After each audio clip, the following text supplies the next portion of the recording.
दोस्तों एडल्ट्री जो भारतीय न्याय संहिता में अब ये कॉन्सेप्ट खत्म हो गया। आपको मैं बता दूं कि इंडियन पेनल कोड में एडल्ट्री अपराध की श्रेणी में रखा जाता था। यानी कि आपको याद होगा कि 497 में इस एडल्ट्री को अपराध माना जाता था। और अगर कोई भी व्यक्ति किसी भी महिला के साथ ये जानते हुए कि ये महिला किसी की बीवी है, उसके साथ फिजिकली इंटीमेट होता था, उसके साथ शारीरिक संबंध बनाता था, तो उसको हम एडल्ट्री के नाम से जाने जाते थे, जिसमें पुरुष को क्रिमिनलाइज किया जाता था। वहीं पे महिला को क्रिमिनलाइज नहीं किया जाता था, भले ही महिला का कंसेंट उसमें था।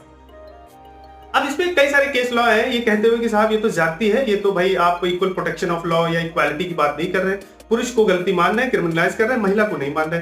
बहुत सारे केस लॉ है, लेकिन सबसे जो लेटेस्ट केस लॉ है, एक आपको याद होगा Joseph shine versus union of India में, जिसमें कहा गया, सुप्रीम कोर्ट ने कहा कि आर्टिकल 14, 15 और 21 का वायलेशन है। इसीलिए शायद अब ये भारतीय न्याय संहिता में न्यू क्रिमिनल लॉ में इसको सरकार ने हटा दिया, जस्ट टू मैच करने के लिए कि जो जजमेंट था वो यही कहता था, इसीलिए मैचअप करने के लिए ये कानून हट गया। आप बताइए सही हुआ